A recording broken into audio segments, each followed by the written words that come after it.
Sikap zuhud dan keteladanan Abu Dzar al-Ghifari radhiyallahu anhu. Girah dakwah Abu Dzar al-Ghifari radhiyallahu anhu di tengah komunitas Bani Ghifar berbuah hasil sangat cemerlang. Setelah mendengar kabar hijrahnya Rasulullah Muhammad Shallallahu Alaihi Wasallam ke Yatsrib, ia gegas menyusul. Setibanya, pemuda ini langsung menemui beliau di masjid.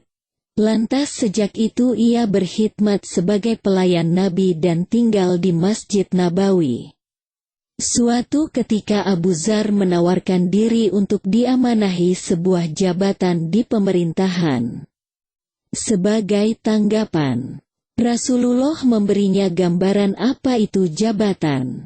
Sesungguhnya engkau adalah orang yang lemah, dan sesungguhnya jabatan itu amanah. Sesungguhnya jabatan akan menjadi kehinaan dan penyesalan bagi orang yang menerimanya, kecuali ia mengambilnya dengan cara yang benar dan menunaikan amanah jabatan tersebut juga dengan benar. Setelah Rasulullah wafat, Abu Dzar menjadi penyendiri. Ekspresi kesedihan dan rasa kehilangan sangat tampak pada wajahnya. Wataknya yang begitu keras membuatnya demikian memegang teguh wasiat Rasulullah. Telah berwasiat kepadaku orang yang amat aku cintai, Rasulullah Shallallahu Alaihi Wasallam, dengan 7 hal. Beliau memerintahku agar mencintai orang-orang miskin dan dekat dengan mereka, dan memerintahku untuk selalu melihat keadaan orang yang lebih menderita dariku. Beliau memerintahku agar tidak meminta kepada seorang pun untuk memenuhi kebutuhanku sedikit pun, dan merintahku agar tetap menyambung silaturahmi walaupun dengan orang yang memutuskannya. Lalu aku diperintah pula untuk mengatakan kebenaran walaupun pahit, dan tidak takut cercaan siapapun dalam menjalankan kebenaran. Aku dibimbingnya untuk selalu mengucapkan la haula wala quwata illa billah. Tidak ada daya dan kekuatan kecuali dengan bantuan Allah.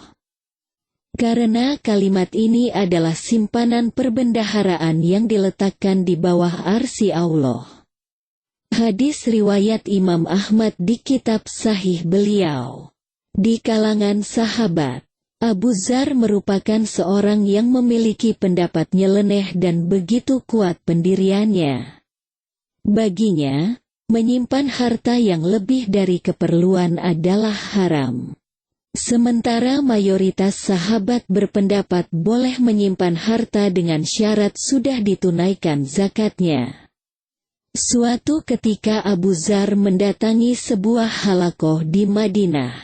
Begitu tiba, ia langsung berseru, "Berilah kabar gembira bagi orang-orang yang menyimpan kelebihan hartanya," dengan ancaman azab Allah berupa dihimpit batu yang amat panas karena batu itu dibakar di atas api. Batu itu diletakkan di dadanya lalu tembus keluar dari punggungnya, dan batu panas itu diletakkan di punggungnya lalu keluar dari dadanya. Demikian seterusnya sehingga batu panas itu naik turun antara dada dan punggungnya. Mendengar penuturan tersebut, hadirin di halakoh hanya diam menundukkan kepala mereka. Tak ada yang angkat bicara hingga Abu Dzar pergi dan duduk menyendiri. Lalu salah seorang hadirin, Ahnaf bin Qais radhiyallahu anhu, berjalan menghampirinya dan duduk di hadapannya. Ia berkata, "Aku melihat mereka yang duduk di halakoh itu tidak suka dengan apa yang engkau ucapkan." Abu Dzar menjawab, "Mereka itu orang-orang yang tidak mengerti sama sekali. Sesungguhnya kekasihku Abul Qasim, Muhammad Shallallahu Alaihi Wasallam, pernah memanggilku dan aku pun segera memenuhi panggilan beliau." Lalu beliau bertanya, "Engkau lihat gunung Uhud itu?" "Aku melihat gunung itu sedang diterpa sinar matahari pada punggungnya." Aku menyangka beliau akan menyuruhku untuk suatu keperluan padanya. Maka aku menjawab, aku melihatnya. Ternyata kemudian beliau bersabda, tidaklah akan menyenangkan aku bila seandainya diriku memiliki emas sebesar itu. Kecuali bila aku sedekahkan semuanya sampai tak tersisa kecuali 3 dinar untuk keperluanku.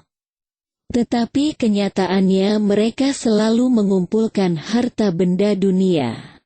Mereka tidak mengerti sama sekali. Ahnaf lalu bertanya, ada apa antara engkau dengan saudara-saudarmu dari kalangan orang-orang Quraisy? Mengapa engkau tidak minta bantuan dari mereka sehingga engkau mendapatkan sebagian harta mereka? Dengan lantang Abu Dzar menjawab tegas, tidak. Demi Rabbmu, aku tidak akan meminta dunia sedikit pun dari mereka, dan aku tidak akan minta fatwa ke mereka tentang agama.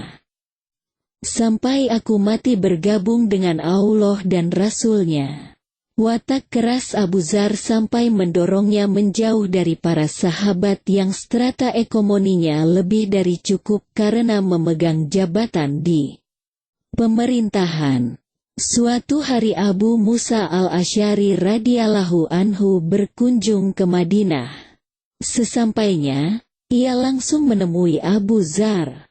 Ia berusaha merangkul sahabatnya itu sebagai ekspresi kasih sayang dan kerinduan.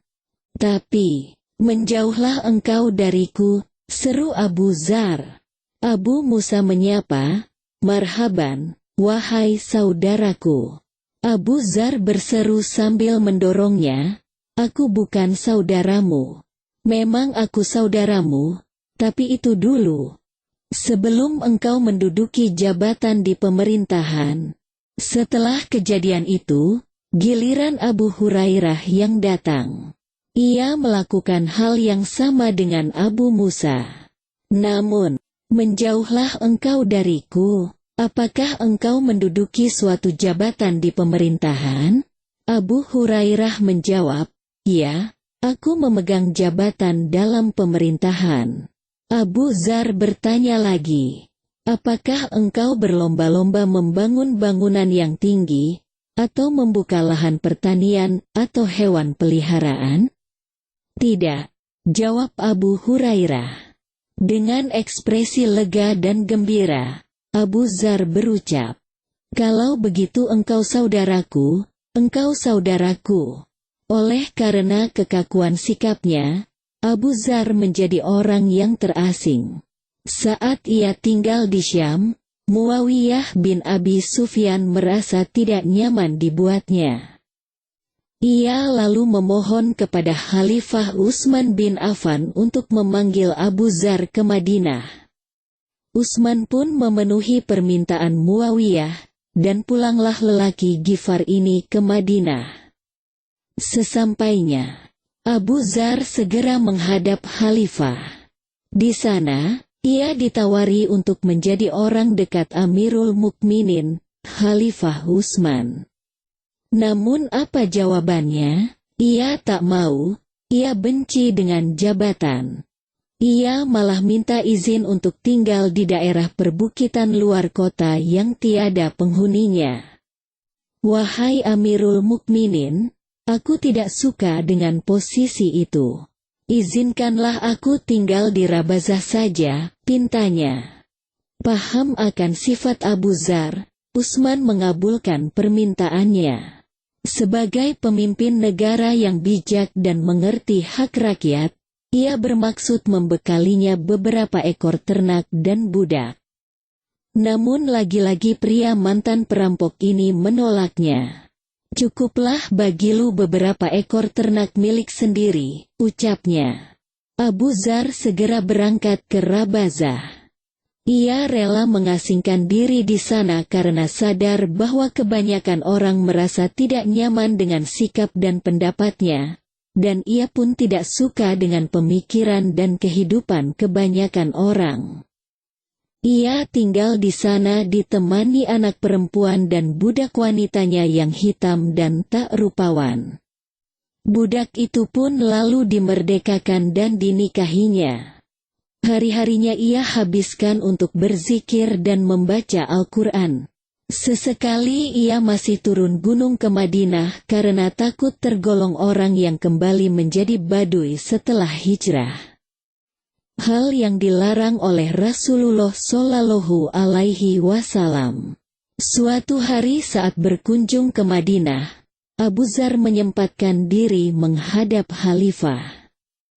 Ketika itu di sana ada Ka'ab dan Abdullah bin Abbas yang sedang membicarakan masalah pembagian harta warisan Abdurrahman bin Auf radhiyallahu anhu.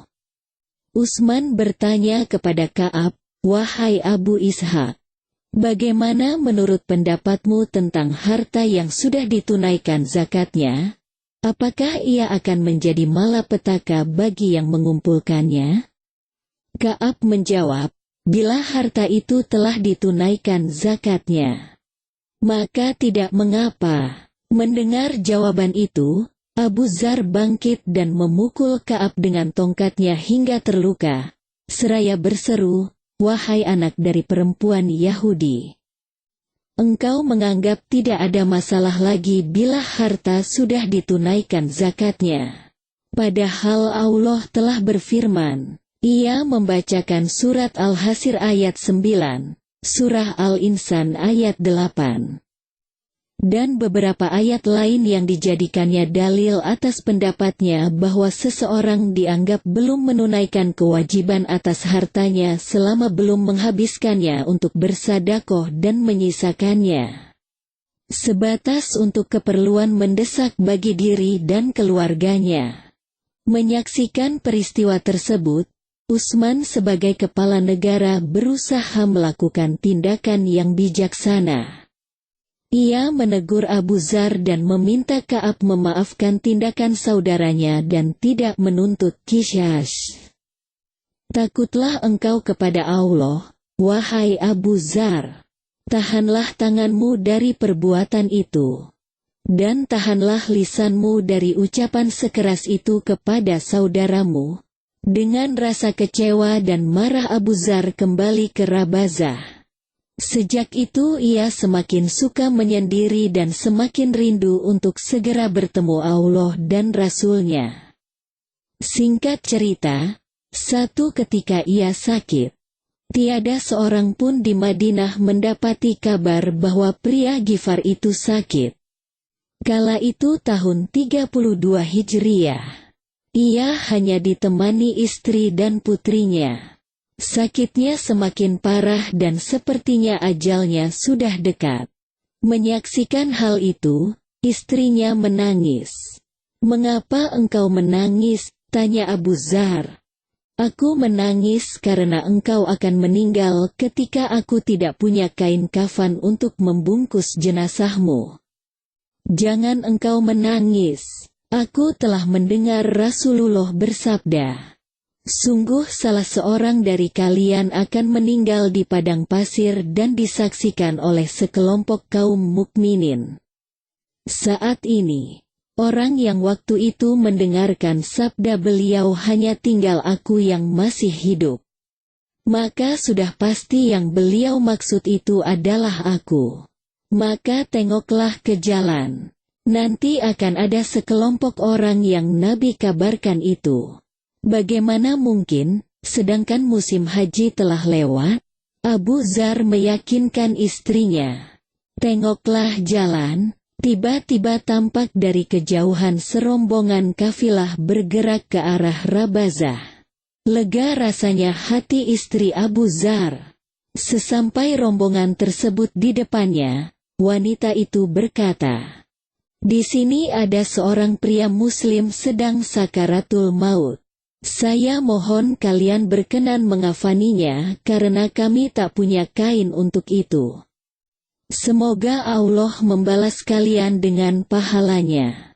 Mereka bertanya, "Siapakah dia?" "Ia adalah Abu Dzar." Rombongan itu lantas segera turun dari kendaraan dan gegas masuk ke gubuk Abu Dzar.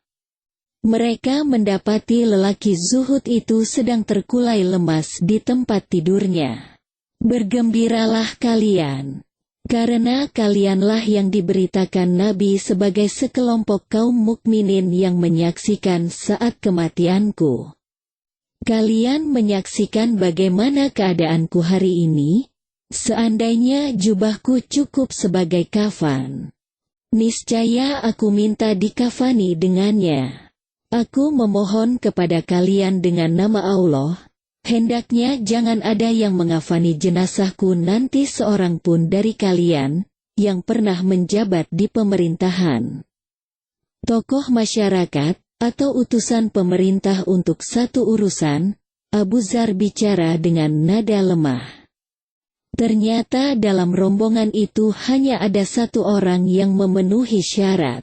Ia berkata, "Aku adalah orang yang engkau cari dengan persyaratan yang engkau tetapkan. Aku mempunyai 2 jubah hasil pintalan ibuku. Yang satu aku pakai dan satunya lagi ada di kantong." Dengan gembira Abu Dzar berkata, "Engkaulah orang yang aku minta mengafani jenazahku dengan jubah itu." Akhirnya Abu Dzar menghembuskan nafas terakhirnya dengan perasaan lega. Setelah itu keluarga Abu Dzar dibawa ke Madinah, dan putrinya dimasukkan ke dalam keluarga Khalifah Utsman bin Affan. Wallahu a'lam. Demikianlah keteladanan sahabat Nabi Muhammad sallallahu alaihi wasallam yang bernama Abu Dzar al-Ghifari radhiyallahu anhu. Semoga bermanfaat.